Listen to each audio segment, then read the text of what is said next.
All right, well, it is over to 7:02 on my clock, so we'll just let people come in as they do. To reintroduce myself or to introduce myself for the first time, I am Billy Clark. I am a Ward 5 member of the steering committee for the NPA. And this is the February meeting of the Ward 5 Neighborhood Planning Assembly. Just going to give a little rundown at the opening of the guiding principles of what is the Ward 5 NPA and what we do here. So what we do is we provide a safe space and a welcoming forum for all members of our community. We strive to be accessible, to engage with all community members, to minimize barriers to participation. That's a particular challenge in these COVID times, but we are looking forward to having more of an in-person presence soon going forward, assuming rates continue to go where they are. Stay tuned. We're respectful. We provide cultural and economic awareness and value diverse perspectives. Respect is going to be a major component of the public forum that we're about to have. You know, we would love to have our community members discuss issues on their mind and everything, but we will always, create a safe and respectful place for those discussions to occur. We believe we are a vital, fun, and creative organization, and we are nonpartisan. We do not endorse political candidates. We are a open resource for all members of the community. So these are your steering committee members. I'm pretty sure this is up to date and that we haven't had any fall off, although I know we are reaching a point where we're about to have a little bit of turnover on the steering committee. And that's an invitation for any interested members who are looking to join the steering committee to stay tuned, because I believe elections are not tonight, but will be at next month's meeting or coming up shortly, if not at next month's.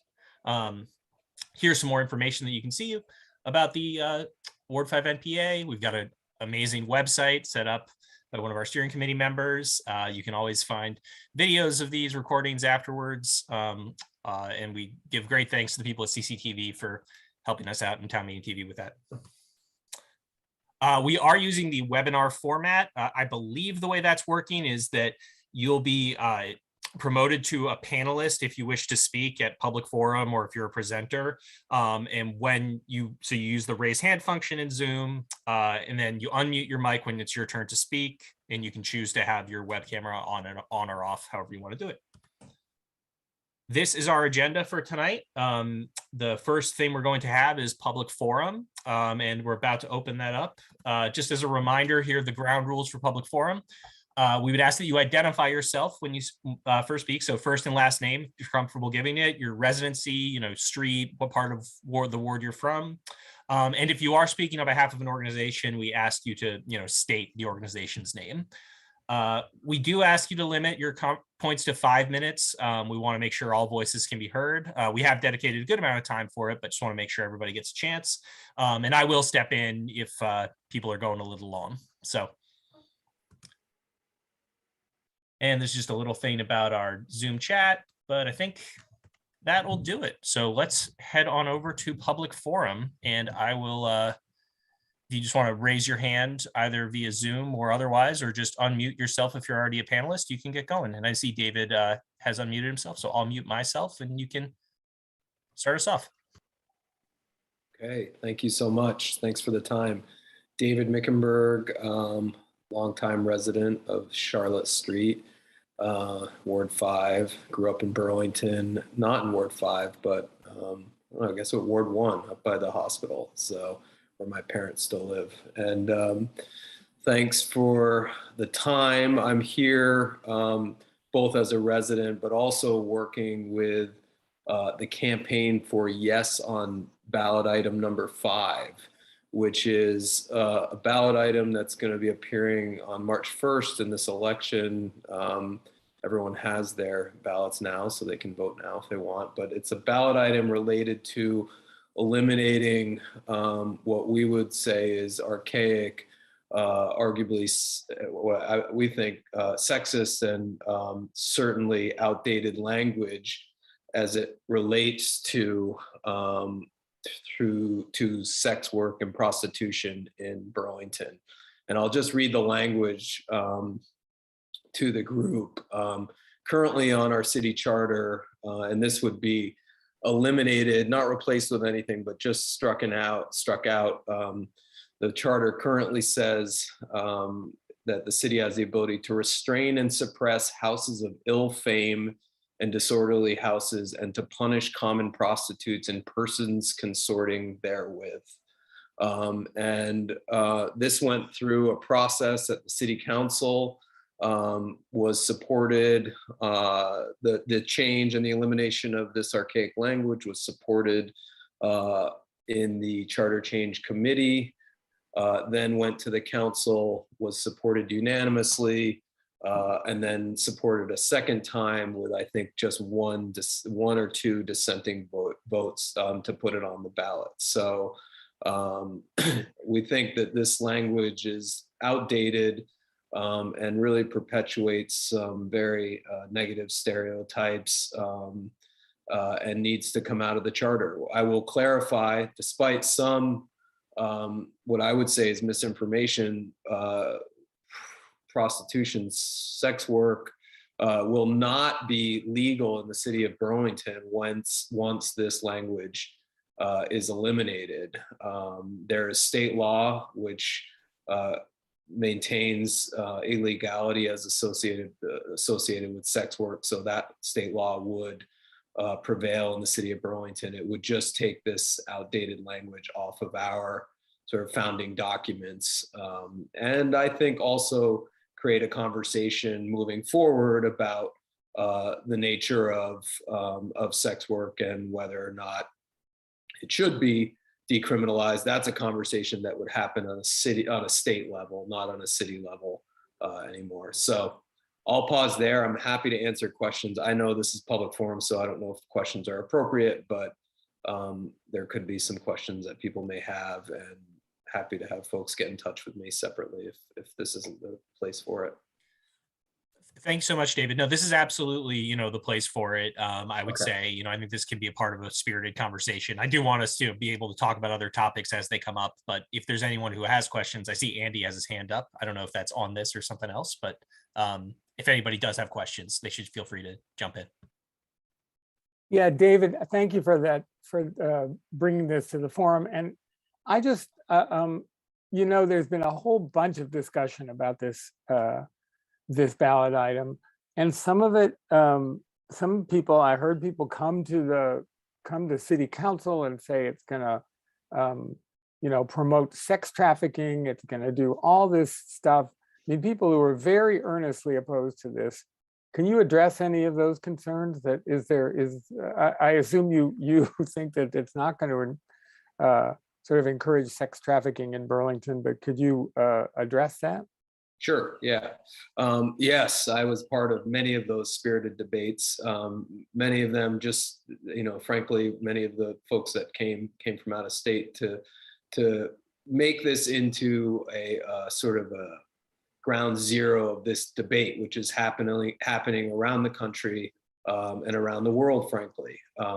But two things. One, the idea that Burlington is all of a sudden going to become, as it was stated, the international capital for sex trafficking, I think is just absolutely false. I mean, currently, as I said, this wouldn't make sex work legal in Burlington. It would take this language off the books. So there's a distinction there. So all of a sudden, it's not as if this language were to pass that brothels would be allowed, that that sex work on any level would be legal.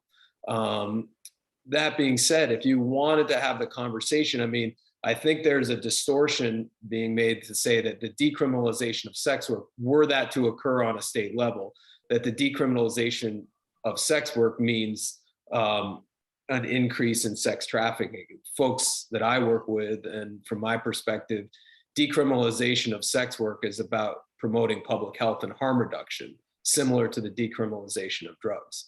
And so the organizations in Vermont, folks like the Sex Worker Collective out of Montpelier, called the Ishtar Collective, that has members in Burlington, are by and large anti-trafficking organization first and foremost. And what we're talking about when we talk about sex work is consensual sex work, not anything associated with sex trafficking or non-consensual sex work, which I think we all universally oppose, and rightfully so. So I think there's been a lot of misinformation and fears that have been stoked about this language. It does nothing to change the underlying legality of prostitution or sex work in Burlington. And I frankly don't think you're going to see any change other than a positive change in terms of having a conversation about a public health approach to sex work. So I hope that helps. I should mention also, you know, there are many leading international human rights organizations like Human Rights Watch, Amnesty International, many other groups that actually look to this issue and the decriminalization of sex work as a human rights issue that needs to be talked about and move forward. This charter change doesn't do that, but it does elicit the conversation to see if, as a state, we should be headed in that direction or not, just because it brings the topic up. So. Thanks so much, David. I do want to make sure, because we have been running a little bit on this, if there's any other topics that people want to talk about, if there aren't, and people have further follow-up questions for David, that's totally fine. I just want to make sure that if there are anything else that people want to raise, this is the time. And again, the easiest way to do that will probably be to use the raise hand function on Zoom, as Andy is so level demonstrating right here.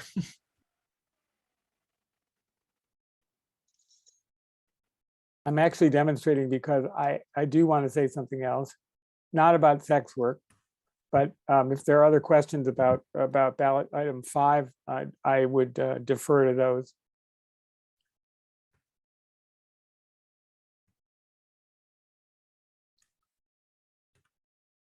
Thanks for coming, David. Thank you. And I'm actually going to duck out. I happen to just have picked up COVID this over the weekend, so I'm a little down and out, and this is the end of my workday. So I apologize for not hearing the other issues, and I certainly will be back. This is great. I'm ashamed to say that this is my first NPA meeting, having been in Burlington since 1976. I can't believe that, but nothing shameful about that. We are always excited to have new faces, and so feel free to come on back next month. Hopefully by then we'll be in person and feel better. Hope for the best. Great. Thank you so much. All right. Thanks for the time. Take care. Bye. All right, So well, we can go back to you, Andy. Yeah. It's really quick. One is just having to do with our agenda. I'm Andy Simon. I'm a steering committee member, Ward 5. Because Jeff Wick couldn't make it here until 7:45, that agenda that you showed is a little bit off because Chris Hazley, or I think Leecher Hume, one or the other, is going to present on redistricting, and then Jeff is going to come in after that. The other thing I just wanted to say to everybody here, and I'm sure it's preaching to the choir, vote. You should have gotten your ballots in the mail by now, and if you haven't gotten your ballot in the mail, that means that something's wrong, and you should call the city clerk's office, because they have been sent out to all registered voters. Could be that you're registered somewhere else in the city and haven't transferred your registration, or the clerk hasn't learned about it. If you're going to mail in your ballot, you're supposed to mail it in by this Saturday, just because the mails are iffy enough, so that really you shouldn't mail it after Saturday, February 19th.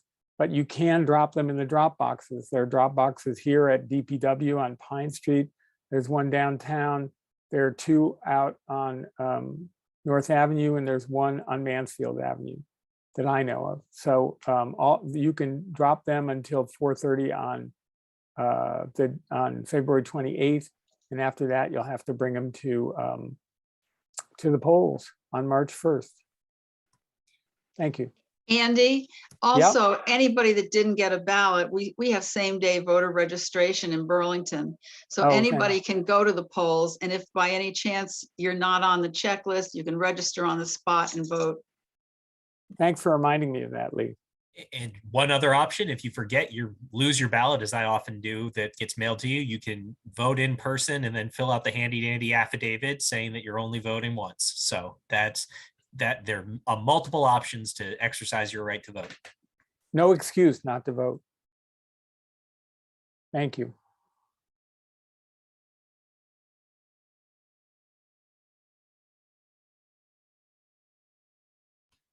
I see a raised hand who I need to promote to panelist. Hold on one moment. Great, you should be able now to. So Ilana, I just promoted you. Hi, sorry. Thank you. Of course. Ilana Blanchard. I live on South Champlain Street. We just had a discussion at work today, and I wasn't really aware of this issue, but I wondered if Joan Shannon, I don't know if she's on yet, but when she joins us, if she could also just take a few moments to talk about the camping in public parks ordinance.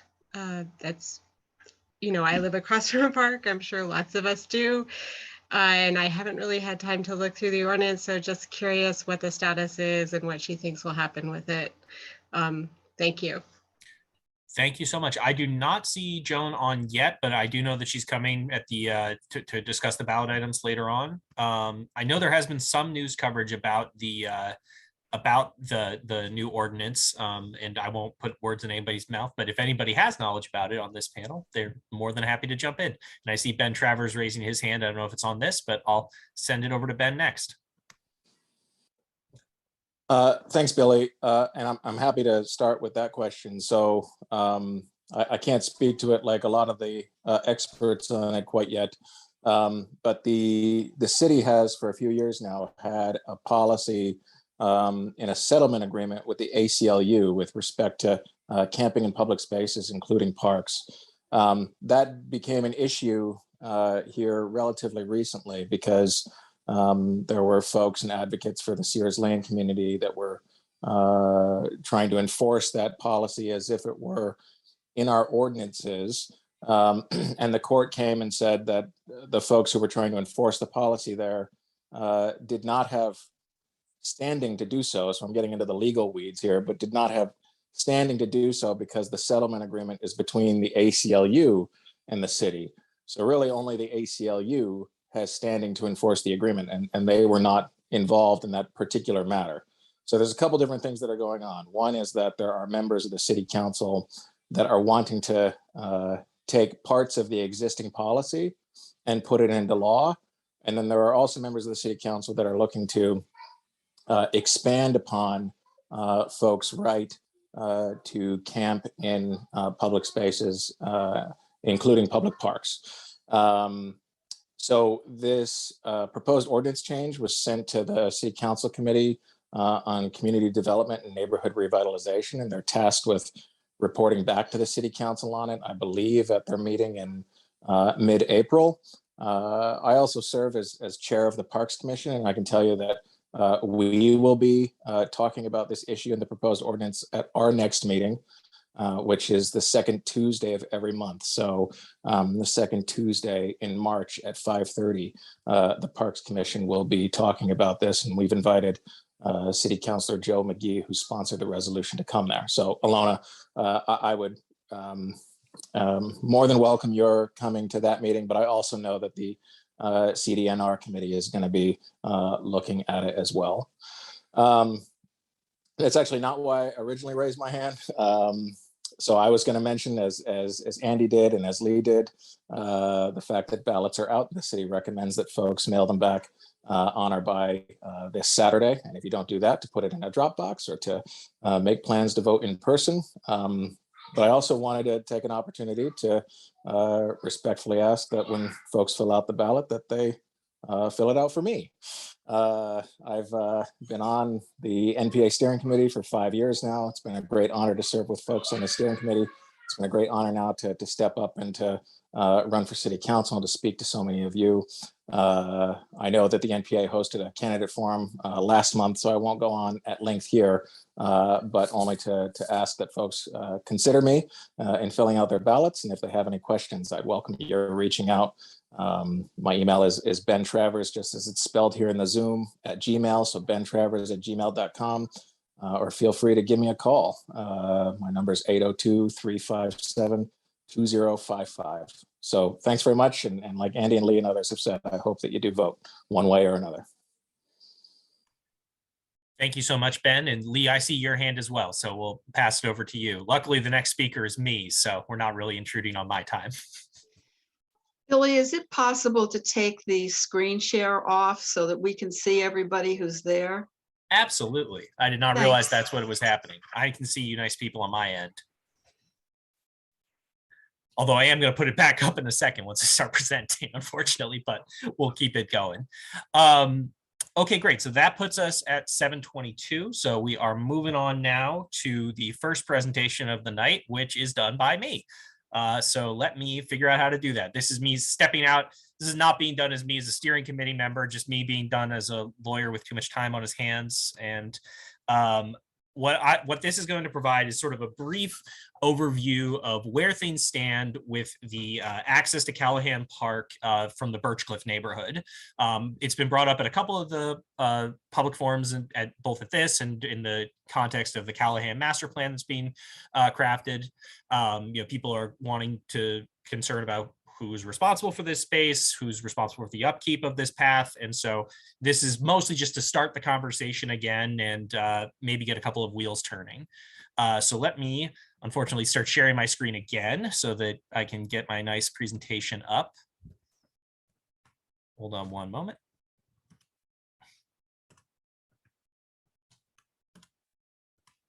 All right.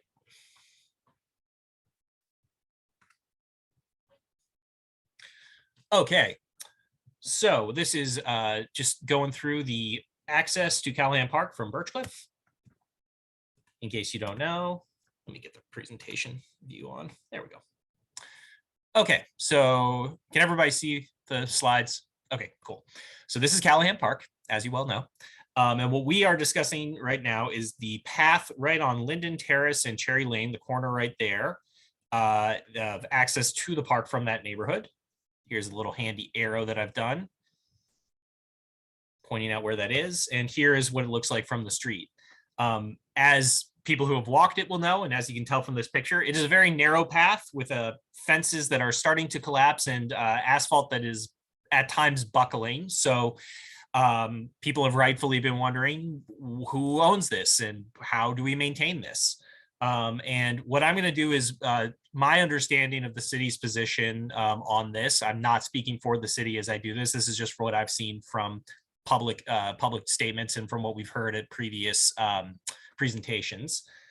And one place that I've gotten a lot of this information, there's a C-Click Fix ticket that talks about this issue, that has some statements from a few years back from the city attorney's office and from people at the Parks Department talking about sort of the complex issues of this. So to take a step back, the Birchcliff Association, the Birchcliff development was done as sort of one development in the 50s, way back when all those houses were developed.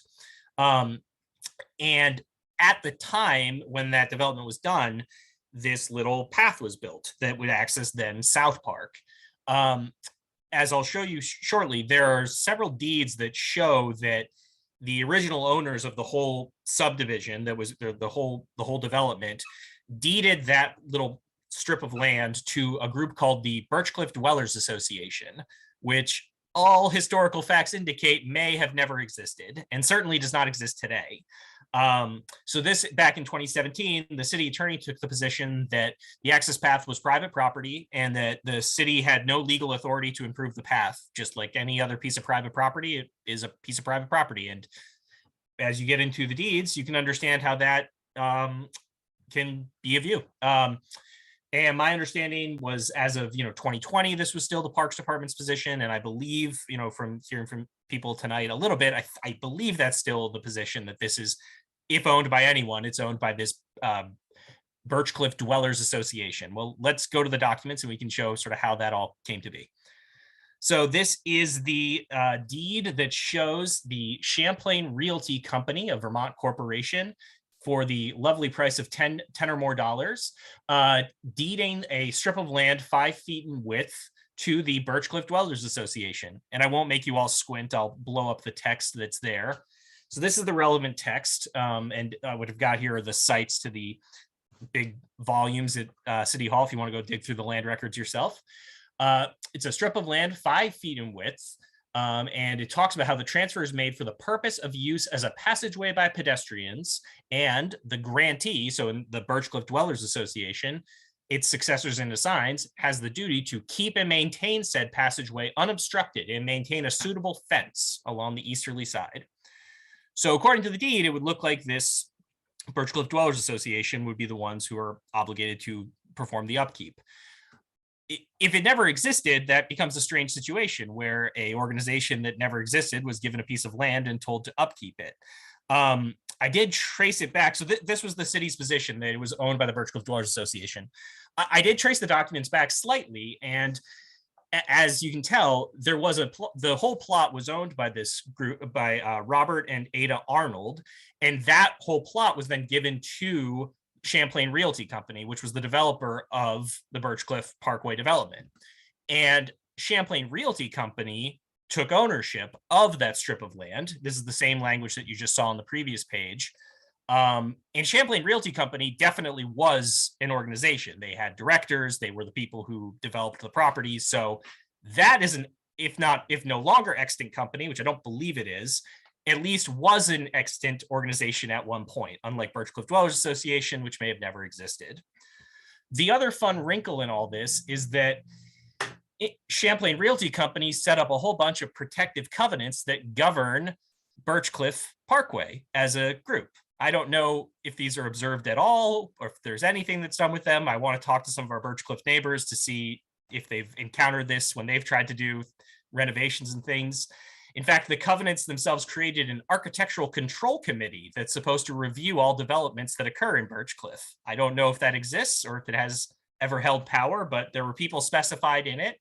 And as you can see, these covenants were designated to bind all future parties and to be automatically extended in perpetuity forever. So in theory, even though these are all fun things back from the 1950s, these still govern.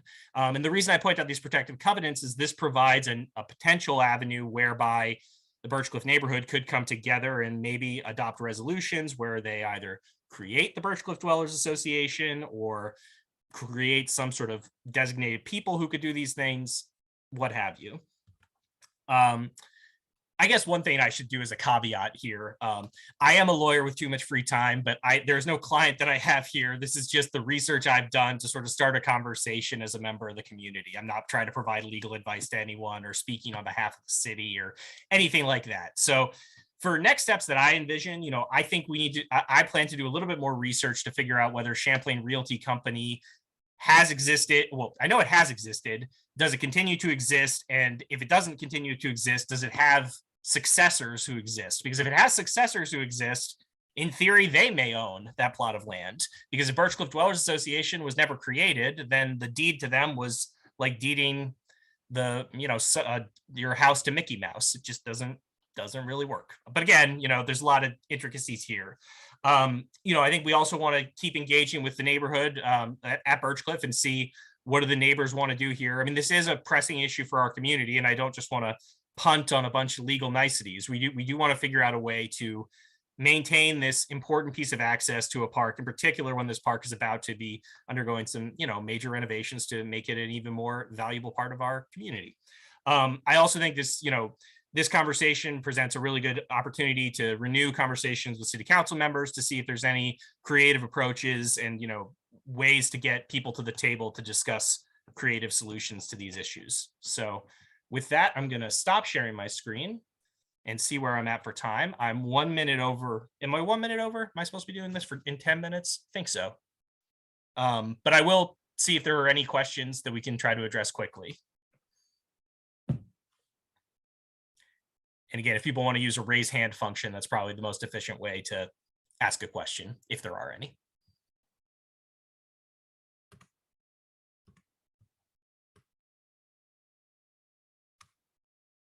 Seeing none, we will move on to our next part of the evening. Let me just clear off my presenter mode and get us back into moderator mode. Yeah, and as a final pitch, if anybody has interest and wants to discuss this further, my email is up on the website for the Ward 5 NPA, but it's WT Clark, CLARK 21 at Gmail, and happy to discuss this and any issues further. So get out of this. So Andy, I had things backwards because I think I had the old agenda up. We are now going into redistricting. Is that correct? Yes, we are. Okay, great. And Chris, I see Chris is here and Lee is here, so I think we're all set. And I just wanted to say before we move on to that, thank you so much, Billy, for doing that investigation. Of course. All right, and so with that, we are going to move over to Chris and Lee, who are presenting redistricting proposals on behalf of the Burlington Independent Mapping Group. Hey everyone, thanks for having us here at the Ward 5 NPA tonight.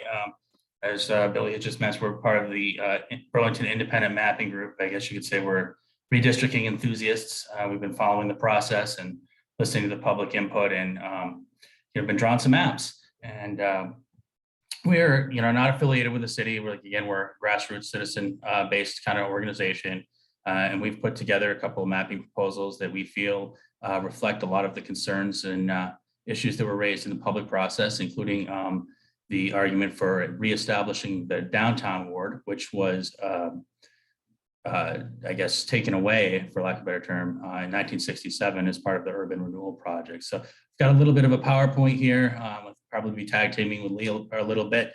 If anyone has any questions, I'll be pausing for that. But without further ado, do I have screen sharing privileges? Looks like I do. Excellent. Awesome. All right, thank you, everyone. So yeah, so our PowerPoint's called "No Longer an Afterthought: Why the Downtown Core Deserves Its Own Ward."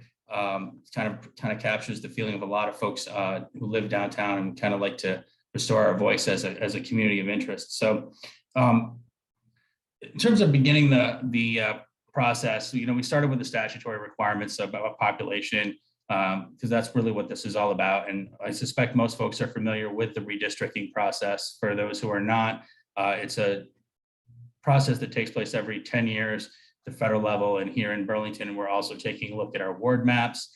And the goal is to minimize population differences between the wards to ensure equal representation for the people who live in the various neighborhoods that make up the city. So from the statutory requirement, that's kind of the driving legal criteria that we have to meet in this process. And then turning to the community values portion that was expressed during the public process for the ad hoc redistricting committee over a number of months in this past fall, we heard a lot of strong interest about preserving neighborhoods and communities of interest and using natural geographic features as boundaries between wards. Example of this would be the intervale, the swamp there between the new North End and the old North End. We also heard that the Ward 8, as it's currently configured, is not working.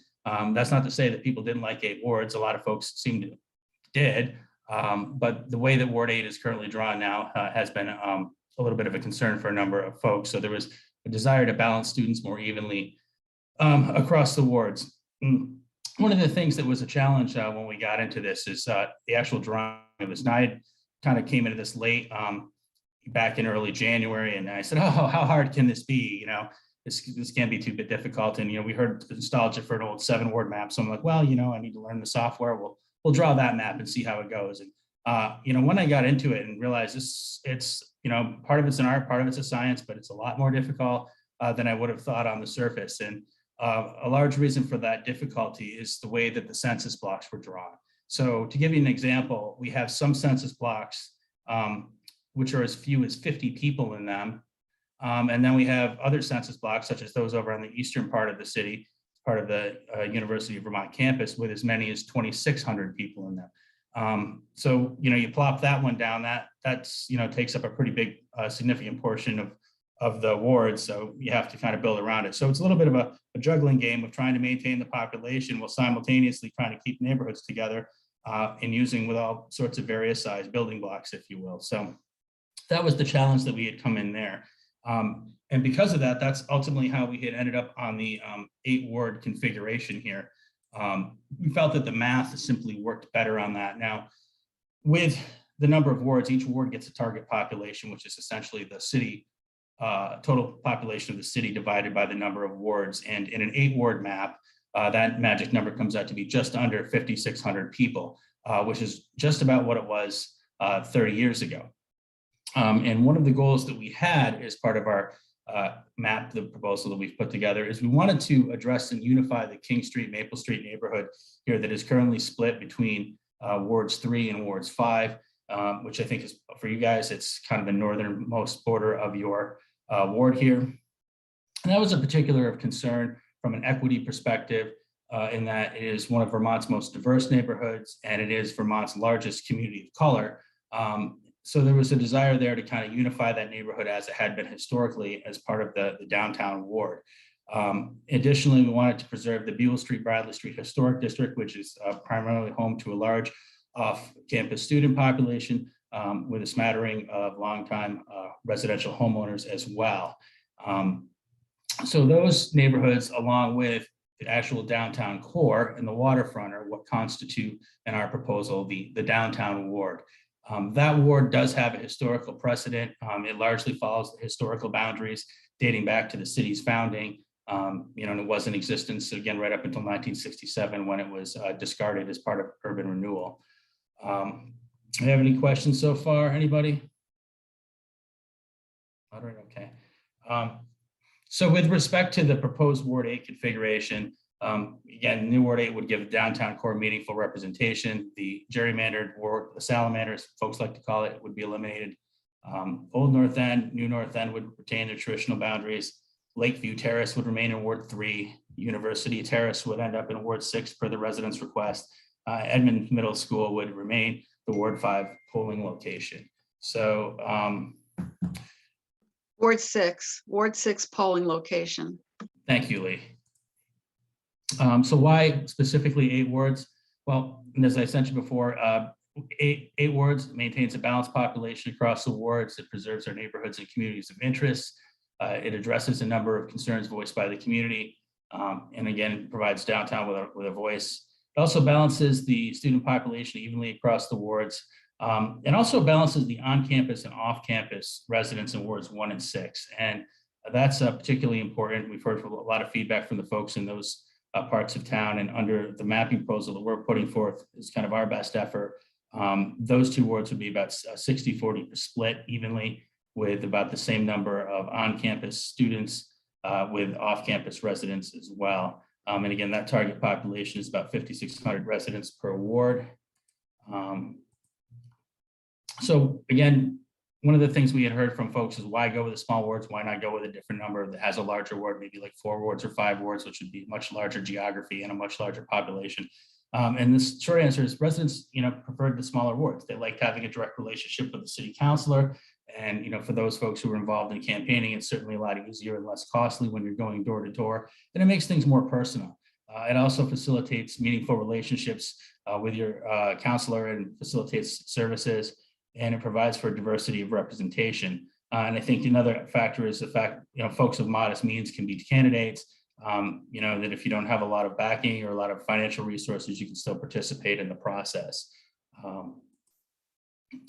So I think we've hit on the downtown ward enough here. This is a kind of a snapshot of what our proposed map would look like.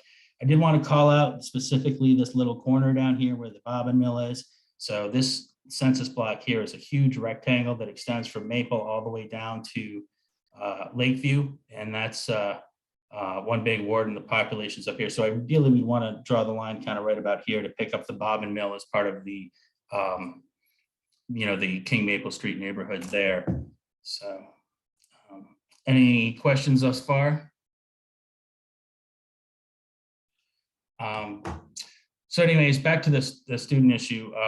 again, one of the things we wanted to do was we wanted to balance the on-campus student population across wards. That was a concern that was mentioned from a number of folks across the city. So with Ward 1, we'd have about 3,400 students, 3,450. Ward 2 would have 550, 3,100 in Ward 6, and downtown would have 300, which would be the Champlain College Eagles Nest.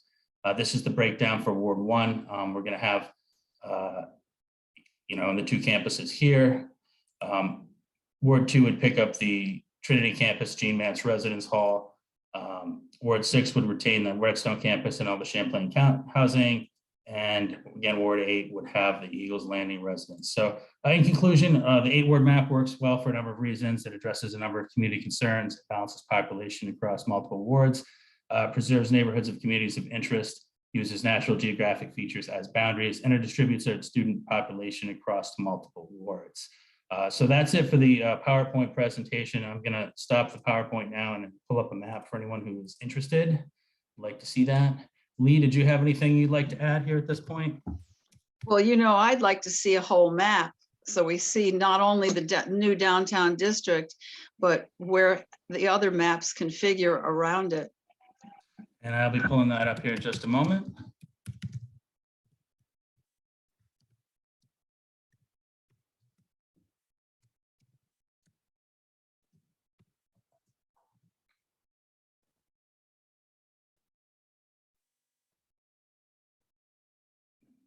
Apparently having some technical difficulties here. Oh, here we go. Get that pulled up.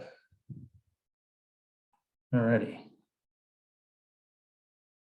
The District Builder software, it's free and open source software for folks who are interested. It's available at districtbuilder.org. So if you have an interest in this kind of thing, you can dive right in and start drawing your own maps. It's not that difficult to learn. All right, so I'm pulling up a map here that we have for us. Get it.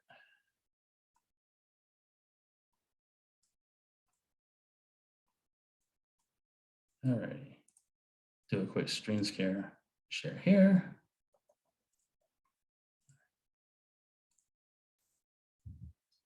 So this is the map with kind of the 40,000 foot view with the 8 wards scrolling in. So just zoom in here. If anyone has any questions on this, or you'll see as you zoom in closer, I'll pull into Ward 5 because y'all are in Ward 5.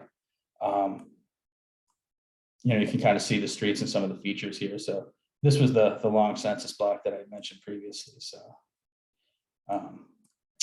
that's about it. Chris, explain what that black box is. So the black box here that you see is a kind of a data elements. When you hover over census blocks, it'll tell you the number of the block along with the population. So here we have the 206 people, which is the Bob and Mill development. It also breaks it down by race, as you can see there. And it also breaks it down by political affiliation. And as we kind of hover over this different blocks, you'll see that the stats kind of change a little bit depending on where we go with this here. So, yeah. So, Chris, maybe explain the green leg hanging down there. So yeah, so this is, this is the athletic campus from UVM. So this was part of the effort to balance the student population. This green leg, as Lee had referred to it, was historically part of Ward 1 for 40 years and is currently part of the Ward 8. That was really put there to balance the student populations. We had looked at some other configurations where it was not part of Ward 1, and ultimately what ended up happening is we had another top-heavy ward, which was predominantly students. So that was more about the desire to integrate the students into the community and provide them with a greater voice in the city's decision-making process. Chris, do you, this is Andy Simon, do you have a recommendation in terms of these 8 wards of how many city councilors there'd be? Well, we did hear a lot of nostalgia for the folks that like to have 2 councilors per ward. So if you kind of follow that through, that would be 16 councilors, which, speaking in my view, I think makes a lot of sense. The city population has increased by about 5,000 people since 1993, which is just about enough for an 8th ward. So I also think that given the workload of the city council and in the number of important issues coming down the pike, 8 councilors would be helpful in the sense that it would distribute the workload a little bit more evenly. It would empower the city council's committee system to allow a lot of the work to be done there. So, that's kind of our thought. We feel that, as population increases, the representation should as well, just so that that everything remains constant.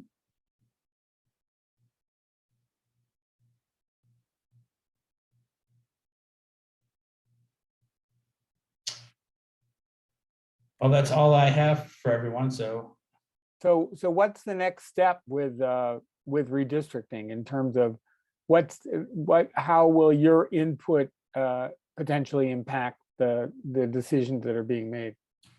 So this map has been forwarded on to the city attorney's office. It's Dan Richardson and Megan Tuttle from the planning office are going to be working with the city's mapping specialist, and they have accepted a number of maps that have been put forth by the community.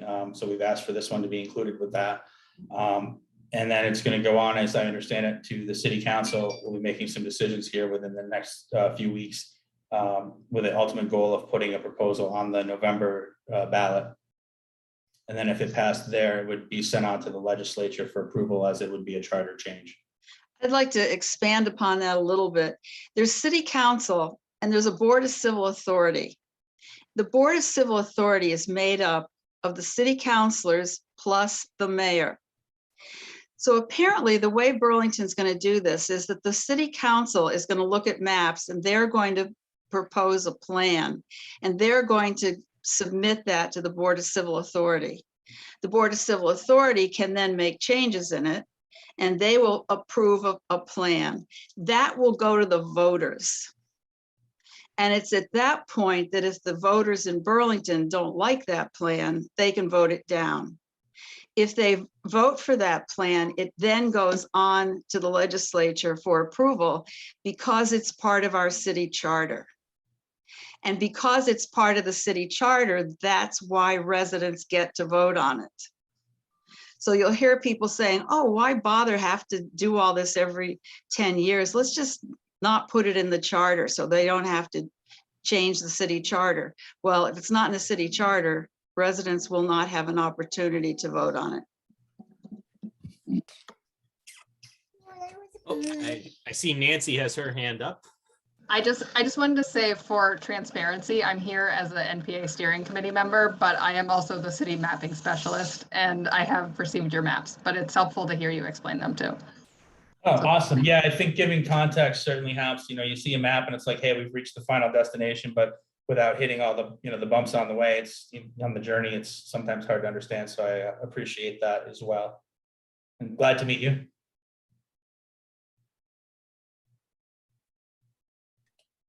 All right, excellent. We are about to hit 7:50. So I believe we are now going on, although I have the wrong agenda in front of me, to the school budget information with Jeff. I can't hear it. As you can tell, I've gained 2 very helpful co-hosts.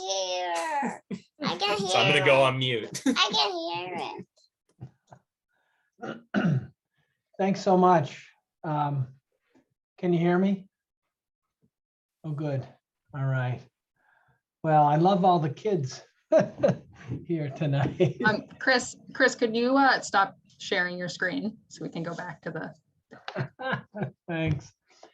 I'm Jeff Wick. I'm the South District School Commissioner and Vice Chair of the school board. And I'm not running this year because I'm not up this year. As you know, it's award year, not district year.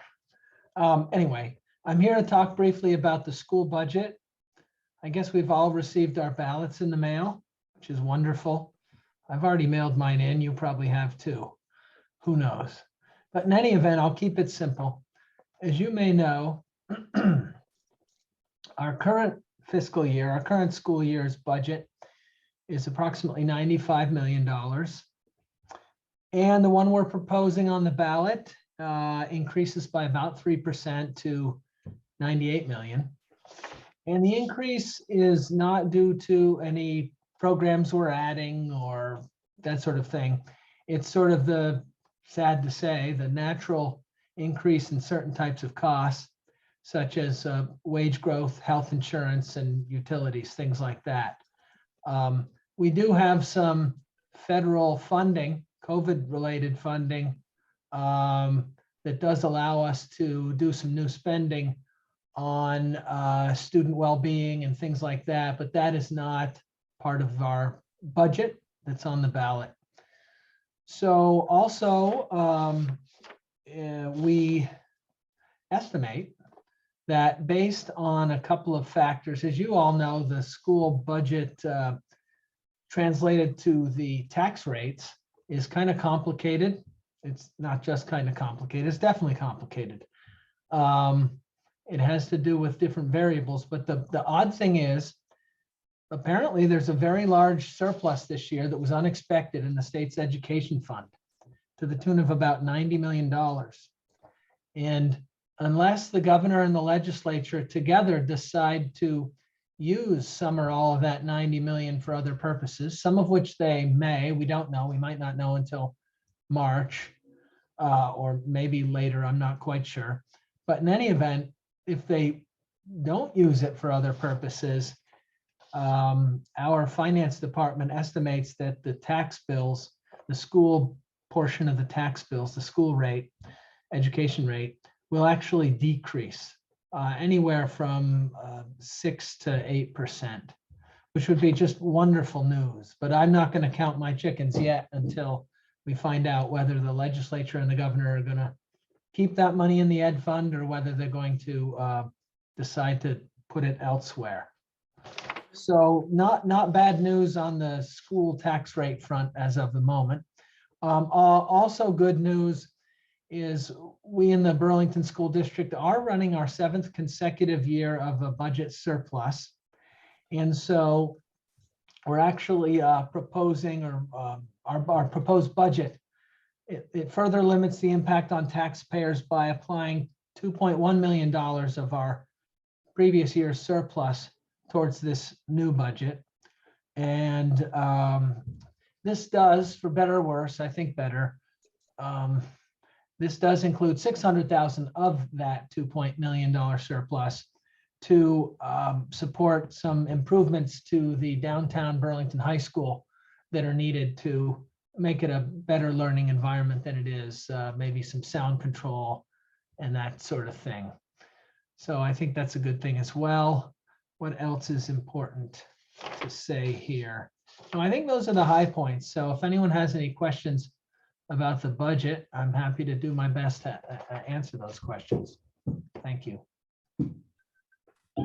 I had a question about something I've been hearing about that's in the legislature that's like changing the pupil weighting that's up for debate right now. And I was wondering if you could talk to that about like how it's going to impact Burlington and how you see it.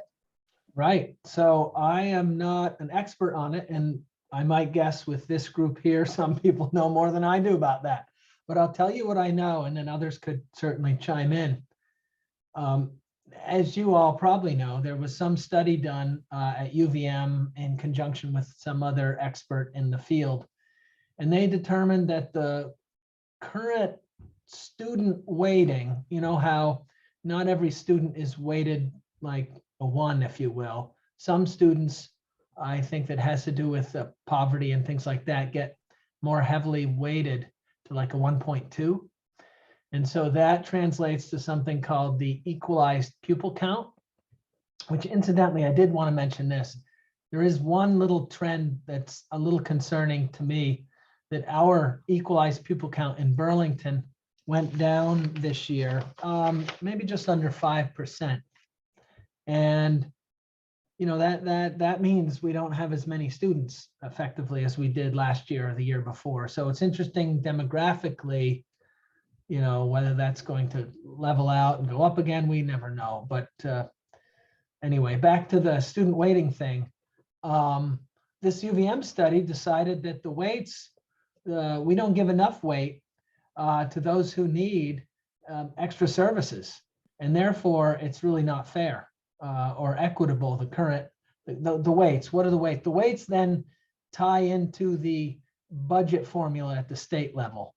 They count our weighted pupils, they count every district's weighted pupils, and then they crunch that into the formula, and then they send us the money. And really what they're saying is, what this study is saying, that we as a state should be weighting certain categories of people with a higher weight than 1.2. I think it's like 1.4 or something like that.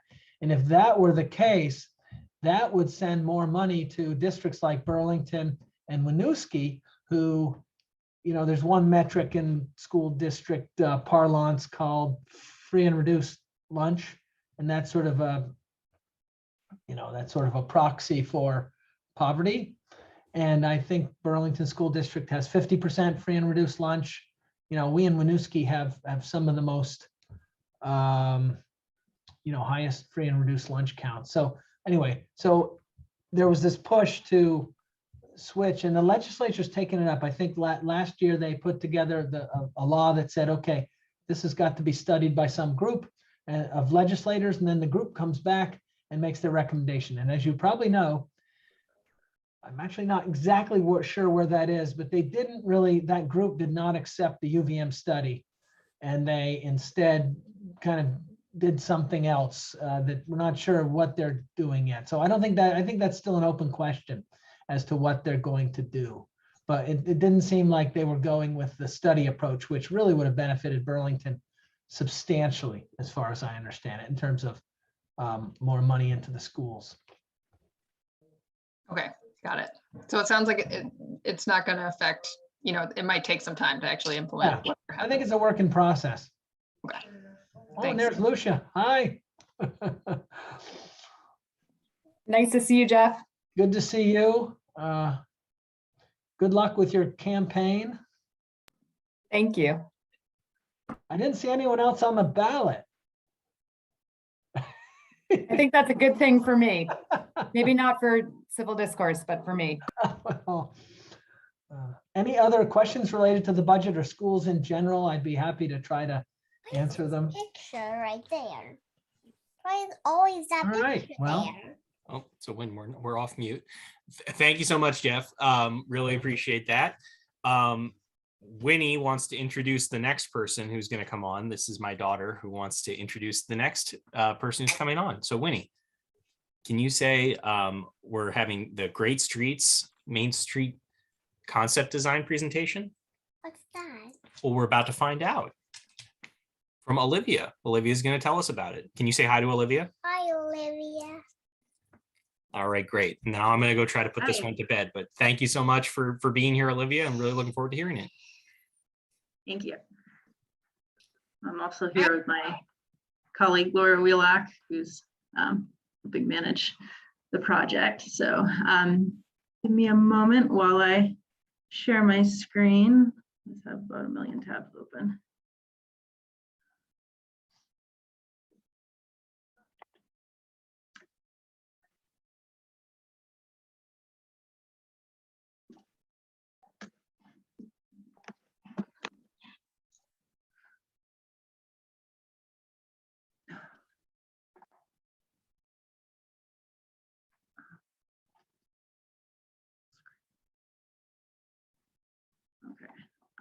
It's not supposed to be there. Sorry about that. Okay. So great. Thank you everybody for having us tonight. We're really grateful for the opportunity to come and talk to Ward 5 about the Main Street Revitalization Project. This project falls under the Great Streets Initiative, which many of you are likely familiar with. The same initiative that brought you St. Paul Street and City Hall Park. So we'll be talking a little bit about the Great Streets framework through this meeting, as well as how Main Street fits within that framework and kind of complements the other Great Streets projects. Whoops. Okay, so we'll start with a welcome and some introductions, provide a little bit of background on the project, as well as the context, talk a little bit about the approach that our project team is taking, how this project fits into this description of a functional street, a community-led street, and a beautiful and unique street. And then we'll open it up for some questions and discussion. So let's meet the project team. I am Olivia Dries. I'm an engineer with the Department of Public Works, and I'm co-managing this project with Senior Public Works Engineer Laura Wheelock. This project is a highly collaborative effort among many other city departments. Water Resources is deeply involved, as there are several underground utility components to this project. CEDO, REIB, Church Street Marketplace are all helping a lot with the public and the business outreach components of the project. And then of course, collaboration with Parks, Recreation, and Waterfront, as well as Burlington City Arts, some kind of the aesthetic components of the project as well. So we procured a consultant to help guide us through this project. VHB is a multidisciplinary engineering and environmental consulting firm. They have offices all up and down the East Coast, but they do have a location right nearby here in South Burlington. They're kind of tackling the functional engineering components of the design, collecting the survey, doing the soil sampling, all that technical stuff. They have teamed up with Agency Design and Landscaping, is another consulting firm out of Cambridge, Massachusetts, I believe, who's kind of serving, or not kind of, who is serving as the landscape architect on the project. So kind of taking those functional components and really, you know, beautifying the street through landscaping items and whatnot. And they're also helping with some of the public outreach component as well. And then they've also teamed up with Grayscale Collaborative, who is helping with that outreach component as well. So we held a neighborhood meeting on February 1st, in which we introduced the project to the public. And during that meeting, we held live poll questions through Zoom. So we're not holding a live poll tonight, but there will be a survey monkey on the website, and I'll provide the website link later on the presentation. But on the website, we do encourage you to visit and to provide some feedback into that survey that will be there. Couple of questions that will be included. What is your relationship to Main Street? Do you live on Main Street? Do you work on Main Street? Do you visit and shop on Main Street? Maybe it's all of the above. And how familiar are you with the Great Streets project and the projects in the overall initiative? Were you involved in the engagement processes on City Hall Park and St. Paul Street? Were you not involved, but maybe you'd like to be involved in this one, and we'll tell you how you can do that. So really just trying to get a feel of what everybody's connection to Main Street is, and their history with other Great Streets efforts. So project background. So the Great Streets Initiative was launched in 2016. City Hall Park, St. Paul Street, Main Street was initially launched in 2016 as well as the development of the downtown street standards. So the street standards were ultimately adopted in April of 2018. And these standards really provide a framework and give guidance on what a great street should look like. So it provides guidance on what the street configuration and the intersection composition look like. Everything from sidewalks and bike lanes to maybe how we design and activate intersections, placemaking, again, really activating those intersections, providing places for people to sit and gather, bikeways. Most of you likely know that there are no dedicated bike lane facilities on Main Street now. This project aims to change that. Street ecology, rain gardens, street trees, all of those things that kind of help beautify the street, but also serve a function like infiltrating stormwater and keeping pollutants out of Lake Champlain. And then all the kind of functional components, the lightings, the materials, the furnishings, everything from benches to trash cans to bike racks, The Great Street Standards also look to really provide a palette of these materials so that we can provide a unified feel among all of our Great Streets projects and kind of ensure that they complement each other, but not necessarily a uniform feel that makes everything feel the same. So get into a little bit of that as well. So again, the Great Streets Initiative includes City Hall Park, Main Street, St. Paul Street. So of course, City Hall Park and St. Paul Street are complete.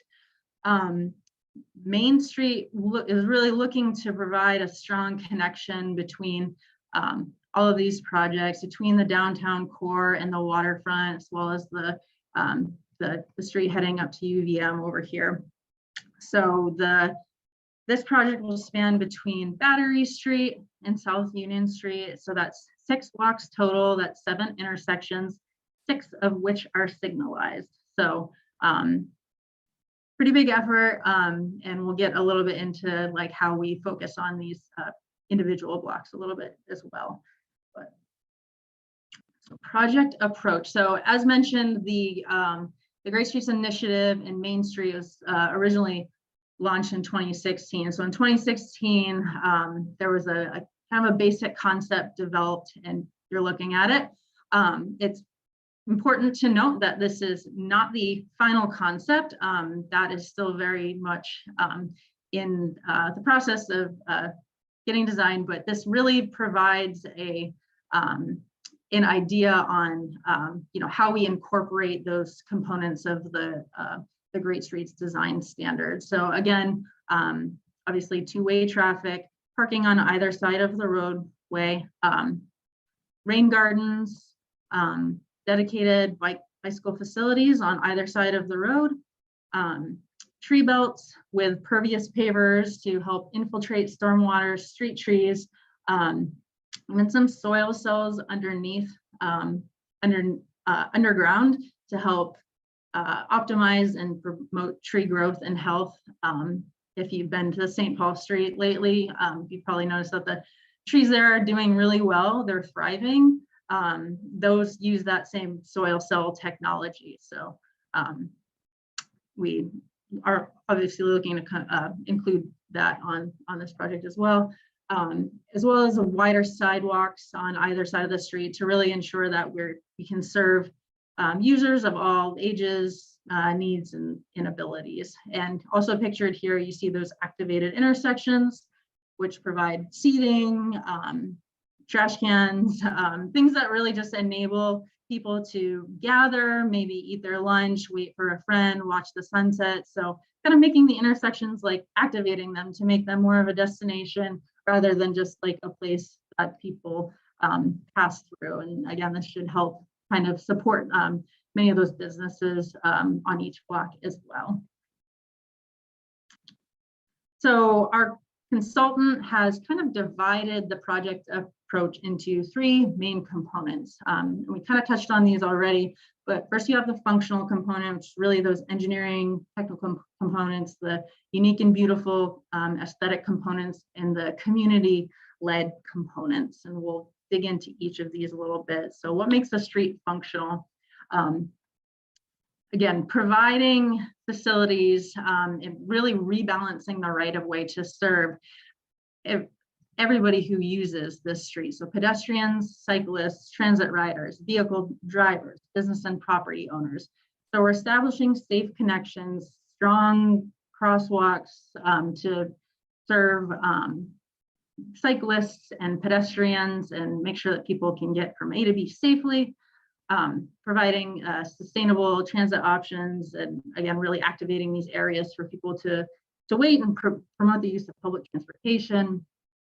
Stormwater management, not only upgrades of the existing infrastructure, but also how do we incorporate rain gardens and pervious surfaces to help infiltrate that stormwater and kind of take the burden off from our stormwater system and keep pollutants out of the lake.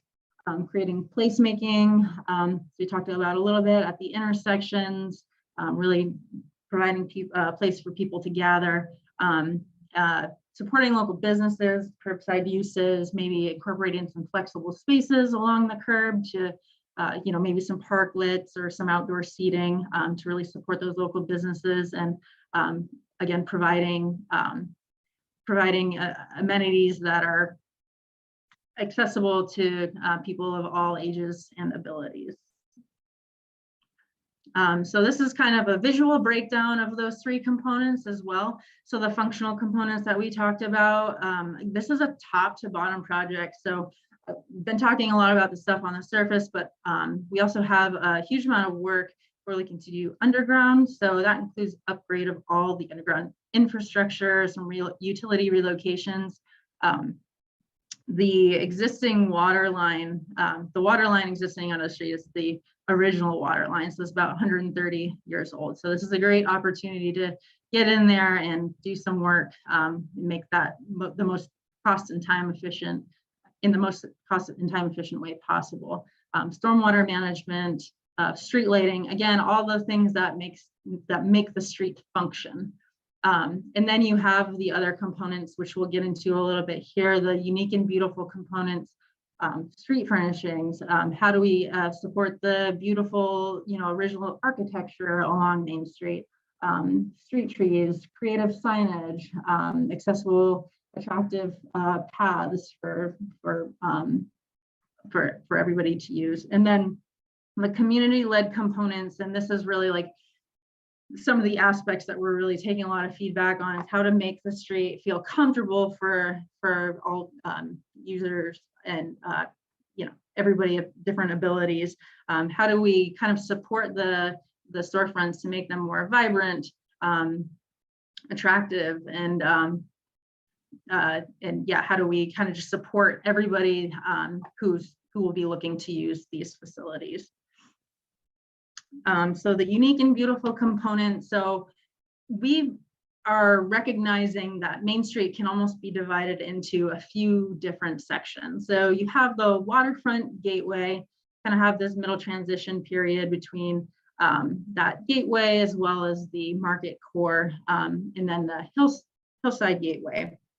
We recognize that each of these different sections kind of has like a little bit something different to offer, just based on not only their locations, their proximity to the lake or the marketplace, but also like their like the topography. So for example, this middle core right here is the flattest section. So we can really get creative in here, figure out how do we complement perhaps the Flynn and City Hall Park and the marketplace, and make that maybe a more cohesive area that's we can host some street performances on or something like that. So a really good opportunity to get creative in here and kind of use that same type of thinking on each of these different sections.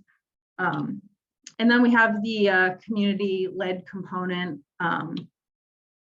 So just to give you an idea of where we're at right now, we are in what we're considering phase A of the engagement schedule. So we are currently attending, like we are with you, all of the NPA meetings to try to get the word out about the project, different commissions and committees. We held our community meeting.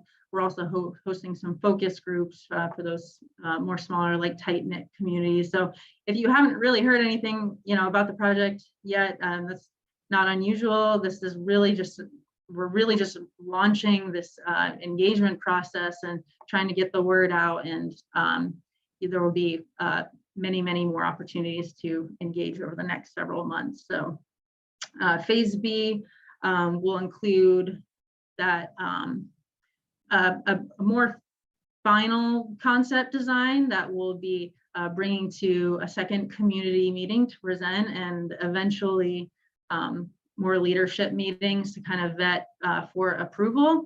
So City Council will need to approve the final concept design before we can move forward into preliminary and final stages of designs. And we'll still be, again, holding informational meetings throughout this period, focus group conversations and such. And then phase C will be kind of moving into the construction phase, and we'll stay actively engaged with the public throughout this phase as well. It's very important because a lot of folks, especially businesses, need to know like what they can expect as we approach construction and throughout construction, how people will be kept in the loop.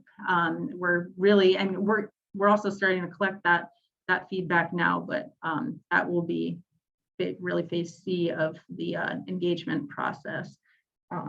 So focus groups, as I mentioned, we recognize that are kind of some traditional engagement strategies don't always attract some of the folks from these groups as easily. So we're really making an effort to make some targeted focus groups. We've already held a couple of these, but we're really focusing on the youth groups, BIPOC groups, seniors and differently abled, immigrants and refugees, businesses and nonprofits. So those have been going really well. We've been having some really good conversations with these kind of smaller, more like tight-knit communities. If you or anyone you know would like to participate in any of these focus groups, please join us. I will provide my email in a couple slides, and reach out to me if you or anyone you know have any interest in any of these groups. And again, just another example of some poll questions that will be available on the website to answer. We just open-ended questions to you. You know, what is Main Street to you today, and tomorrow, what do you want Main Street to become? We love some of the answers that come out of these questions. So next steps, kind of a rough project schedule, but refinement of the concepts now through May.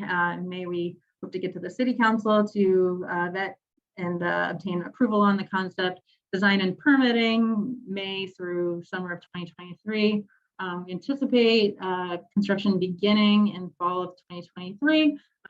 Expect it to last a minimum of 2 years. It does depend on whether or not the ravine sewer is incorporated into this overall project as well. It could be longer, but at least 2 years. And then public and stakeholder engagement you can expect throughout all of these phases. So again, every step of the way, the development of the design concept, kind of the refinement of the concept, as well as the pre-construction and active construction, we're going to be keeping everybody updated and involved. So if you'd like to find out more, there's the website, greatstreetsbtv.com. You can find a list of future engagement opportunities. You can also find, if you've missed the neighborhood meeting on the 1st and you'd like to look at that, there is a recording from that meeting up, and you can expect to see many more materials over the next several months on that website. So what makes you most excited about Main Street, and what are you most concerned about the redesign with Main Street? We'd like to hear that from you now and over the course of the next several months. Again, my name is Livia. Here's my email address. You can feel free to contact me with any questions as well after this meeting. So go ahead and leave that up for a second, Olivia. Okay. Since you guys have touched so much on the ballot question items and things like that tonight, Great Streets does have a question on the ballot, item number 4. It relates specifically to the funding that the city is proposing to use to work on this project of this concept. It's not voting for the concept. It is just voting for the funding to allow the city to continue to develop the concept along with the community provides for engagement and feedback. And then there are frequently asked questions posted on that election page, both about the TIF funding and actually a little bit more also about the project and the concept and what it has for its state's approval for what it can include. great. So I'll stop sharing so we can all see each other. We'll open it up for questions. Olivia, I have a question. This is Andy Simon. The St. Paul project, I have sort of as a model of a Great Streets project, one of the things was that really we came out of it, all that work, and really do not have a bikeway on that street. And that seemed like a real oversight in terms of, you know, being able to get up that block without running over pedestrians on the sidewalk, or fighting with cars on the street. And I really would like to understand more about how that happened and why that all that work led to no bikeway. The other thing is that the other question I have, I guess, based on St. Paul, is that St. Paul was closed down for a long time. Is Main Street going to be closed down for a long time? You said 2 years plus. How much of that would the street actually be just completely closed? Thanks. So I can tackle the second question first. I'm going to give the first question to Laura because she was really involved in that St. Paul Street process. But yeah, so 2 years is really the minimum amount of time we foresee Main Street being under construction. It's important to note not all 6 blocks are going to be under construction at once. This work will be phased 1 to 2 blocks at a time. We'll be working with businesses to maintain pedestrian access. Businesses will be able to remain open, and we'll be ensuring that, you know, for the most part, vehicular access will be maintained. If detours need to be used, those will be communicated well ahead of time. So it's not going to be 2 years of Main Street just being shut down completely. It's going to be kind of constructed in pieces. So, and of course that phasing will be much more well communicated when we get closer to that point. We're also taking feedback on what the construction can look like. The city had made a decision with St. Paul Street to really go and rip the Band-Aid off, really large Band-Aid off. And, you know, that's one of the conversations that we're having, and do hope to continue to have as we, you know, once we figure out what that concept does look like, our consultants can help us figure out how involved that is to construct in the space that we have. To speak to the bicycle facility question on St. Paul Street, the bike walk master plan that was adopted in 2017 called for shared facilities with vehicles for bicycles, and that's what was constructed because that ultimately is an adopted document within the Great Street Standards. Does that mean that there would not be dedicated bike lanes on Main Street? Actually, it means that there would be dedicated, separated bike lanes on Main Street, which is what's the adopted and called for facility for Main Street. So it really would serve as the strong east-west bicycle connection within our downtown.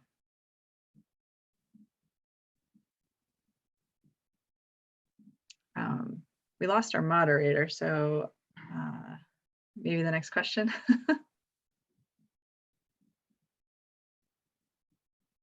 She's on mute. Sorry. Okay, thanks. Sorry.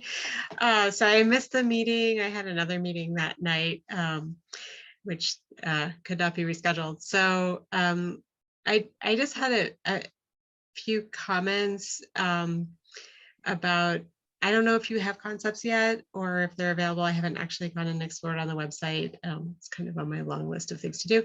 But, you know, my big priority is just getting all the grading right for ADA because it's a slope and there's a lot of cross streets, and just paying a lot of attention to those cross streets and the cross slopes. I don't, you know, I'm really happy that a lot of sidewalks are being rebuilt in Burlington, but I know that sometimes it's on the construction documents, but it does not make it to the construction site intact, and just ensuring that this project that does happen, especially as you go around corners and it's icy or rainy, or, you know, people who have mobility issues. I'm not there yet, but if I do plan to age in place, I would be, or hopefully not for other reasons. But then my other comment is just on St. Paul, which I think is just a beautiful, gorgeous, just really attractive and lush street. And I always choose to walk on it. But when I walk on it in like the pouring rain, which we do get a lot, just, you know, in the summertime, and sometimes in the fall and sometimes in the spring, I think it would be wonderful if the project team, stormwater folks, spent a lot of time on that street in the rain, in the pouring rain, and just looking, because I think the way the water is channeled and the way the barriers are set up on the street, the water is directed. I feel like there's missed opportunities, and also pedestrians end up in more water than they necessarily have to be. So if they could spend some time looking at that as a case study, that would be wonderful. So that's thanks. Yeah, really helpful feedback actually about the stormwater, because there's a lot that we are excited for what St. Paul Street is able to accomplish. I hadn't heard about kind of the standing water. There are a few places I do know private water runs across the sidewalk, and that's an active conversation, but really kind of helpful to have that observation. And then the mobility on the corner, we are and have asked our consultants to go a reasonable distance through every intersection. So we do hope to mitigate that concern. But I do know we're also out of our time. And I see Councillor Shannon has undone her camera. So we're happy to take questions by email and in a few of our other forums. I had a question. Oh, go ahead. I had a constituent ask what was included in the streetscape. And I believe that was really everything that you see above ground. Is that, I want to make sure I answered his question correctly. Does that include the curbing, the green belts, the furniture, the just everything you see above ground, like where the parking is, where the bike lanes are? That's all streetscape, right? Essentially, yeah, Main Street really hasn't been touched in the collective memory of anybody within the city for a substantial project. And so really it's every surface, every condition, every amenity that we receive feedback on. And we've got some creative ones. I think that he might have been confused because it says like, it said streetscape, and then it said utilities, it said lighting. And so some of the things listed after streetscape would be part of this streetscape. So you're just being inclusive of both. It's really everything, kind of like St. Paul Street was. Yep. Yeah. Okay. Thanks.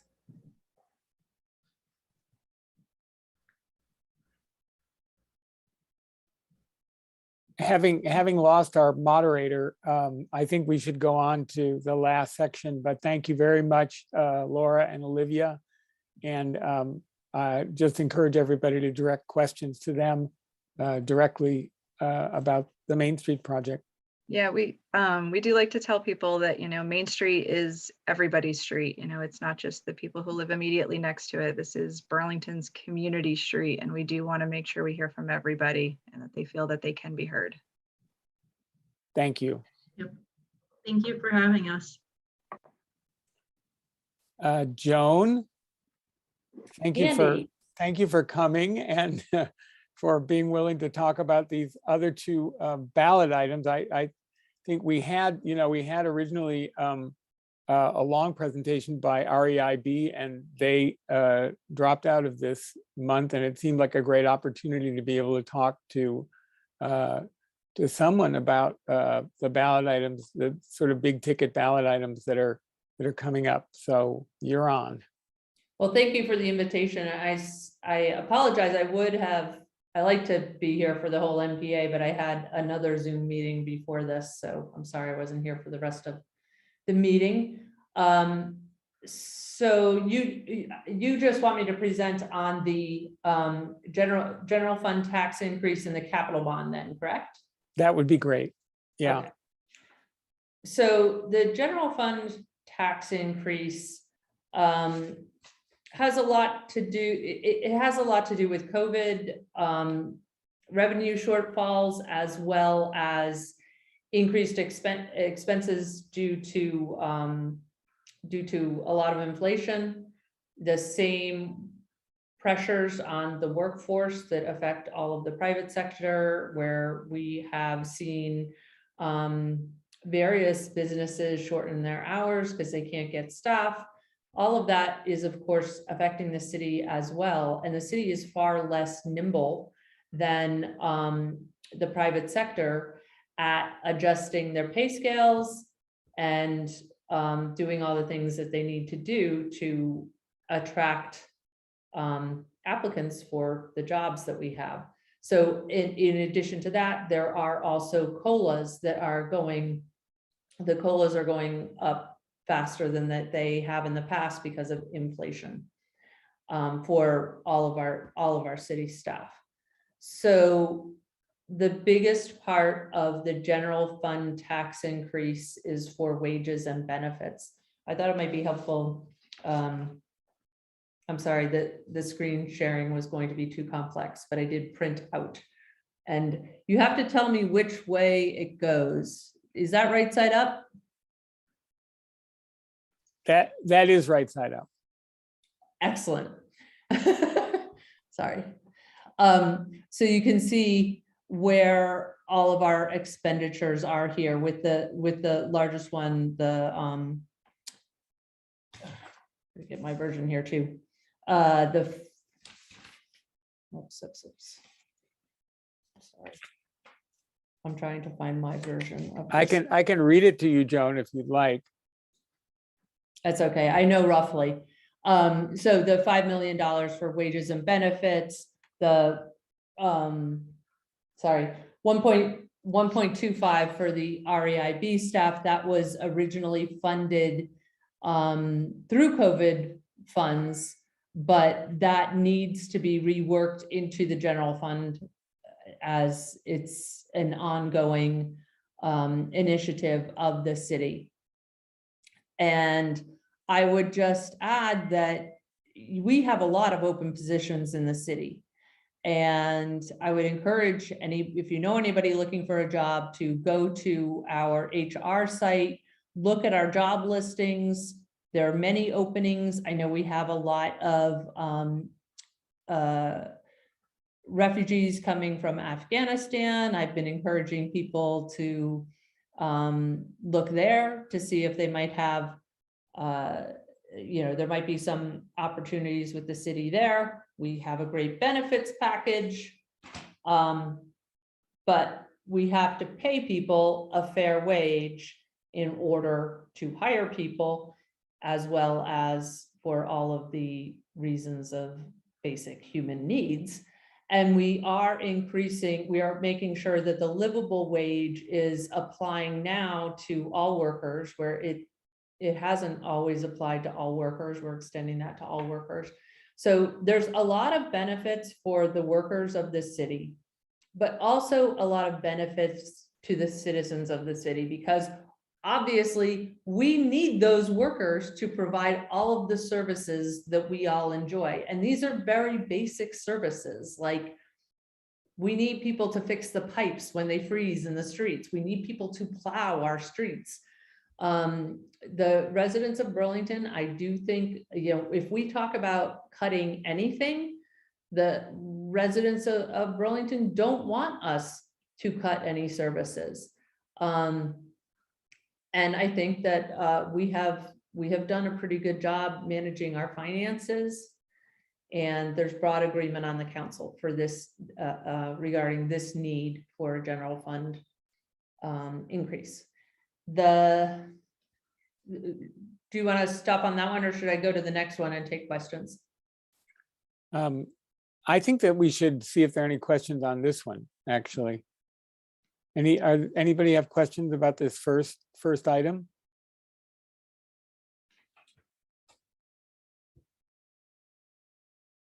If you do, please raise your hand or just unmute and ask your question. I guess not. Okay, Well, Joan. one thing I will add there that now that I took the paper down, I can read it. kind of an interesting thing. It's not a big ticket item in there, but $150,000 to start paying people for their time who are volunteering on commissions. City councilors do receive a $5,000 stipend for the work that we do. And so there is going to be a fund so that we can also offer something to people who serve on boards and commissions. Honestly, I have some issues with that. I think we should be paying our school board members before we pay anybody else. When you look at the hours volunteered by various people, the number of hours put in by the school board is tremendous. And I know that they never feel like they can ask the taxpayers for the money because they want that to go to the kids. And there's firewalls, you know, the city council doesn't control that. That would be an issue for the school board. But I just want to call that out, that our school board members, unlike the city council, they do that job for nothing. And we owe them a huge debt, and we are so lucky to have the school board, you know, to really have some great people on our school board doing a wonderful job. So going on to the next one is the capital bond, which it came up, you know, you voted on this in December. It did receive a majority vote citywide as well as in Ward 5, but it didn't receive the 2/3 necessary to pass. A capital bond needs a 2/3 vote in order to pass. I did not support the capital bond in December. I didn't like that we were voting on these bonds in December. You know, that to me says this is some kind of an emergency to put it on a ballot that's not our regular town meeting ballot, which it was not.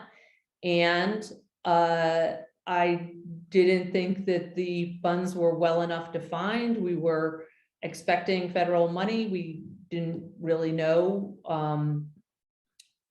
you know, we would know a lot more by March than we did in December about what we're getting for federal money.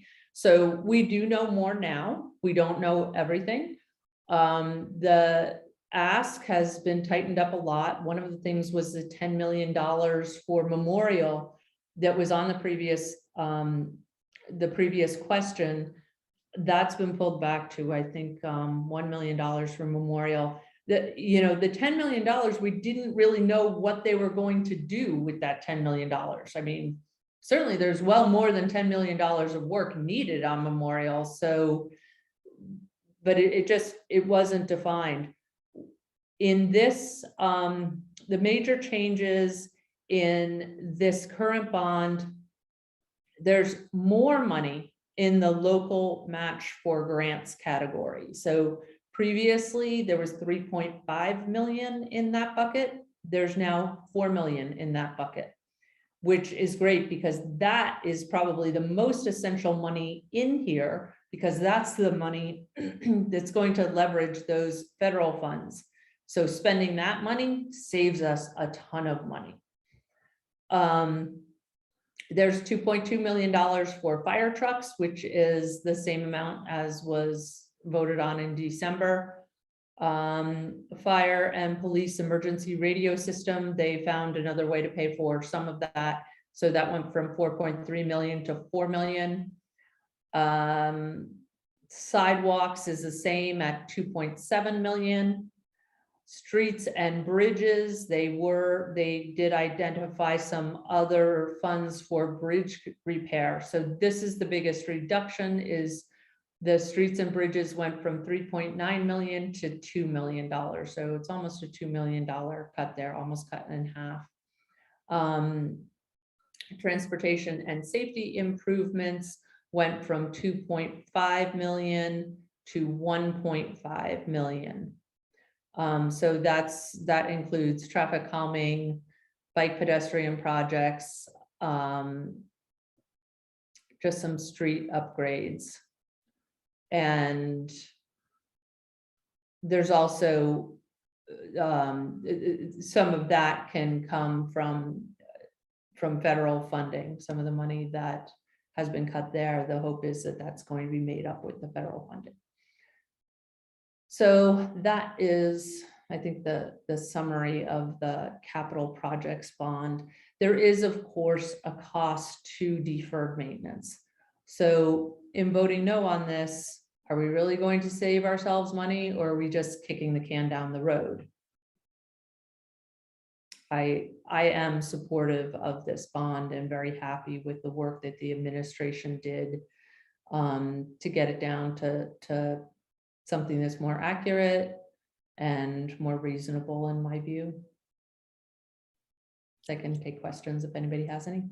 Oh, they might want to know what the increase is going to be. And I will say on the general fund increase, the amount of the tax increase for that is really offset by the tax decrease in the school. When we vote on the school budget, because of the surplus in the ed fund, even though the budget is increasing, the taxes will go down with what's being requested by our schools. And if you add the general fund increase to that, we still have an overall tax decrease. The capital bond is added on top of that, and that's estimated to be between on a property valued at $379,000, which is median priced house in Burlington. It's less than median priced house in Ward 5, but that is between $35 and $88. So it starts FY23 is $35 and then annually, and then in FY25 it goes up to 88, and then it starts coming down from there. Joan, one of the concerns that you expressed back in December was that we should prioritize the high school construction. I remember Yes. in your message, you felt like that needed to be prioritized over the funds that were being asked for. How is your what's your feeling about that, and why do you feel like the capital fund should be passed this time? Besides the reason that you've given, Yes. I mean, That's a great question. Well, I thought that we might have more information by March. So I didn't like that we were having this special vote in December, seeming to rush that ahead of the high school. Now we've waited until March. We can't keep waiting, basically. I would say we need to at least do basic maintenance. We need to do some things. So I'm still nervous about the high school bond. I think that that's going to put a lot of pressure on people, but this being reduced from 40 million to 23 million gets me to a point where I'm willing to say yes. It's not that the concern isn't still there. I guess it's just how it plays out on the scales. are there other questions from people who are here about either the general fund increase or the capital bond? Joan, I guess I just have one more question about the capital bond. You mentioned deferred maintenance as one of the sort of consequences of not passing this bond. If it doesn't get, it needs 2/3 as well, right? It needs a Right. 2/3 vote. Yes, If it doesn't get passed, what other consequences do you see for the city? well, each one of, if it doesn't get passed, for example, you've got the $4 million of matching funds that's bringing in so much of that federal money. That would be a huge loss to us. Those projects include the Rail Yard Enterprise Project, University Place,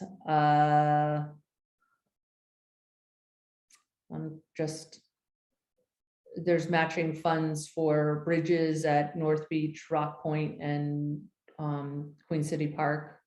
So there's a lot of important projects that need those matching funds specifically. We also have a need to replace fire trucks on a regular cycle, so that would be lost.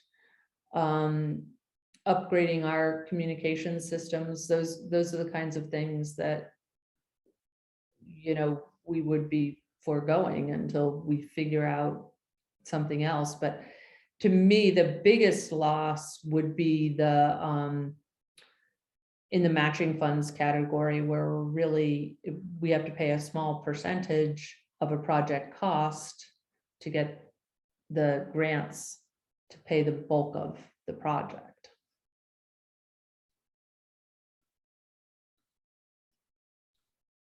Great, thank you. Other questions? So these are on your ballot for town meeting day. You have your ballots. And we talked earlier before you came, Joan, about the various ways that people can vote. Just to reiterate, we do have a mail-in possibility, but the recommendation is that you get it in the mail by this Saturday, February 19th. And after that, that you take it to drop boxes or bring it to the polls on March 1st. Yes, the city clerk's office has had some shortened hours. They have people out on medical leave and they're short-staffed. So you want to check and make sure they're open. I know some days they've only been open like 1:30 to 4:30, which is a difficult situation in the clerk's office. But nothing anybody can really do about that. So there is a drop box at City Hall, right? There is a drop box at City Hall if you needed to register to vote or get a ballot. Oh, okay. Ben, you had a question. Well, I was just going to briefly say thanks, Joan, for the presentation. That at the Parks Commission's last meeting, they unanimously adopted a resolution recommending that voters vote in favor of the capital bond. Joan touched on a number of important items in there, but there's some pretty vital pieces in the capital bond for parks as well, like resurfacing paths that are necessary to maintain accessibility in our playgrounds. We also need to dredge our harbor. It's not a flashy item, but it's been a long time since we've dredged our harbor. The Spirit of Ethan Allen Ferry is already hitting a silty bottom as it comes in and out of harbor. If we don't dredge the harbor, then we could lose a lot of marine traffic and visitors who bring a lot of revenue to the city in renting slips in the harbor every summer. And our boathouse as well, right along the waterfront, is really at risk of failing. And there's some important money in the capital bond to begin a feasibility study to ensure that we maintain that building and it doesn't meet a fate similar to what we have now at Memorial Auditorium, which is an empty building that no one can use and go into. It would be really unfortunate if the same fate happened to our boathouse. So the Parks Commission unanimously recommended that folks vote in favor of the capital bond, and thought I'd relay that to this group here. It's a great point, Ben. And, you know, I know a lot of people are not happy with what's happened to Memorial, but part of the main reason that Memorial is no longer functioning is because bonds didn't pass in the past that would have addressed deferred maintenance in the 90s. So the problem with Memorial is a very long-standing problem and the result of not passing a bond like this.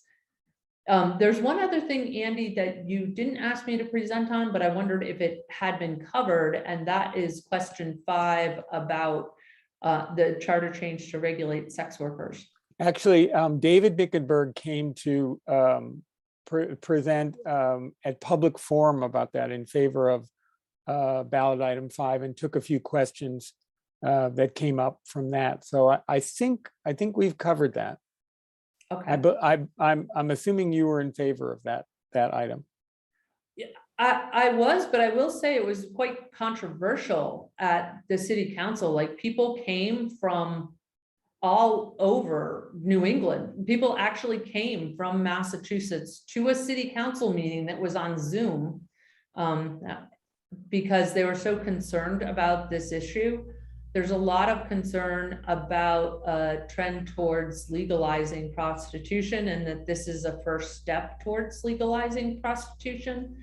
And I will say that for some people in favor of this, that's true. That's ultimately where they would like to go.